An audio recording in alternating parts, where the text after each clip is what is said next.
O que é queimadura do freezer na comida, mais conhecido como freezer burn? Essas queimaduras pelo ar frio estragam o alimento? Tem algum perigo para a saúde? Neste vídeo falaremos um pouco sobre essa queimadura que o ar frio do freezer pode causar nos alimentos, que são armazenados sem serem embalados corretamente. O que é queimadura do freezer? A queimadura do freezer ocorre quando o alimento é armazenado no freezer para conservar por mais tempo, mas não é embalado corretamente. O alimento fica coberto de gelinhos e aparecem manchas secas nos locais queimados. O que ocorre é que quando você congela o alimento, as moléculas de água em seu interior formam cristais de gelo. O problema é que essas moléculas preferem o lado mais frio do freezer, que são as laterais. Então os cristais de gelo acabam migrando para a parte mais fria do freezer, pelo processo chamado de sublimação asterisco.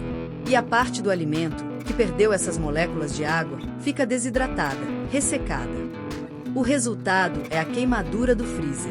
A sublimação é a mudança do estado sólido para o estado gasoso, sem passar pelo estado líquido. Por que a queimadura pelo ar frio acontece? Na maioria das vezes a culpa é de quem guardou o alimento no freezer e não embalou corretamente. Isso permitiu que as moléculas de água escapassem e procurassem o local melhor do freezer. Mas essas queimaduras também podem ocorrer se a comida ficar tempo demais armazenada no freezer. Por isso existem limites de tempo para a durabilidade do alimento, mesmo quando congelado. Para não correr o risco dessas moléculas conseguirem migrar para um local mais frio do freezer. Além disso, quando ocorre flutuação da temperatura do freezer, se fica acima de menos 18 graus Celsius, também pode ocasionar queimadura dos alimentos armazenados. Tenha cuidado para não desligar o freezer ou com quedas de luz. Essas queimaduras do ar frio estragam o alimento? Não é que a comida, alimento esteja estragado. O problema da queimadura pelo ar frio do freezer é que, quando as moléculas de água escapam do alimento congelado, permitem que as moléculas de oxigênio se infiltrem. Essas moléculas de oxigênio fazem o alimento perder sua cor natural e podem modificar o sabor desta área queimada. Portanto, o alimento não estará estragado, ele ainda é seguro para comer.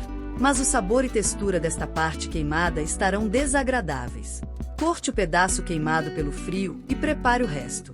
Quando as queimaduras acontecem em frutas picadas ou frutas pequenas como morango, amora, o ideal é prepará-la misturando com algo líquido, como em um smoothie. O outro líquido incorporado na fruta vai esconder a queimadura causada pelo freezer, deixando ela comestível. Mas atenção! Em casos de alimentos que foram tirados do freezer, deixados na temperatura ambiente por um tempo e descongelaram, depois foram colocados de volta no freezer, esses não são recomendados comer. O risco é grande de ter desenvolvido bactérias quando foi deixado fora da refrigeração. Sempre descongele os alimentos na geladeira. Como evitar a queimadura do freezer? Embale corretamente os alimentos. Se pretende deixar mais que 2 meses no freezer, embale com papel alumínio ou plástico filme e depois coloque o alimento dentro de recipiente hermético. Para evitar ao máximo o contato com o ar frio e escape as moléculas de água. Mantenha a temperatura do freezer inferior a menos 18 graus Celsius.